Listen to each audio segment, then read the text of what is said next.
Kisah Adam dan Hawa bertemu di Jabal Rahmah. Alhamdulillah, segala puji bagi Allah yang menciptakan manusia daripada tanah, memberi hidayah dan mempertemukan hati-hati dalam cinta yang halal. Selawat dan salam ke atas junjungan Nabi Muhammad SAW, kekasih Allah, penutup segala Nabi. Jadi syukur kepada Allah Ta'ala kerana Allah Ta'ala buat pasangan. Bila ada pasangan kita bahagia kan. Nabi Adam dikatakan dicipta dalam syurga pun rasa sunyi, tengok binatang lain berpasangan. Lalu Allah Ta'ala hilangkan sunyi dengan mencipta Hawa.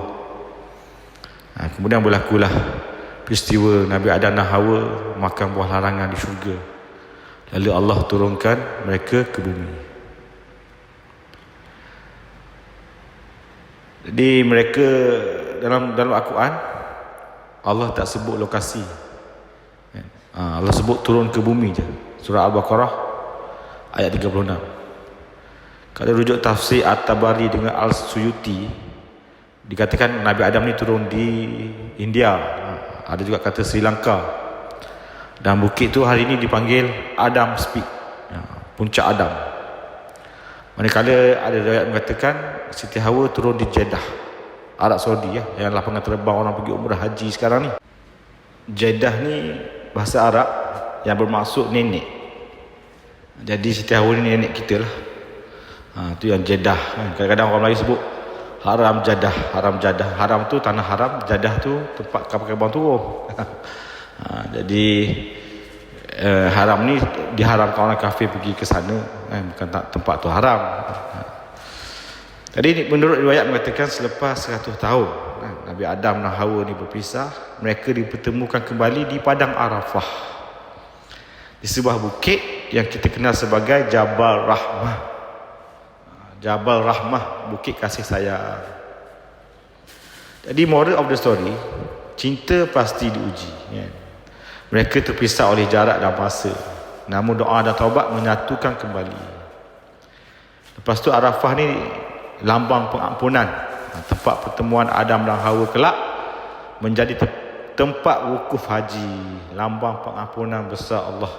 Syaitan akan rasa terhina di hari Arafah kerana Allah akan mengampunkan dosa umat Nabi Muhammad secara besar-besaran. Lagi apa dia, rumah tangga adalah amanah. Cinta bukan sekadar lafaz manis, tapi kesetiaan, kesabaran dan doa.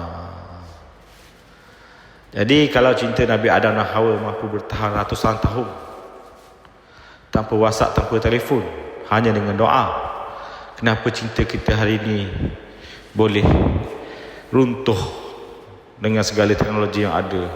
Allahu Akbar. Kerana kita lupa bahawa cinta hakiki ialah kesetiaan hati kepada Allah Subhanahu Wa Taala.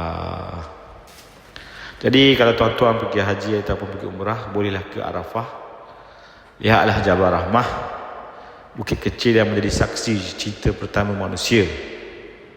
Ingatlah kita semua dari Adam dan Hawa, yang sebaik-baik bekalan hidup ialah takwa. Jadi waktu saya pergi umrah, Ustaz cakap siapa yang muda boleh naik bukit tu, sebab tangga pun banyak. Jadi acik tak kami perasan muda. Woha. Adam Hawa bercinta di syurga,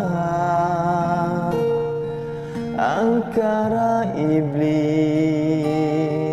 terpisah menderita kerana cinta mereka setia.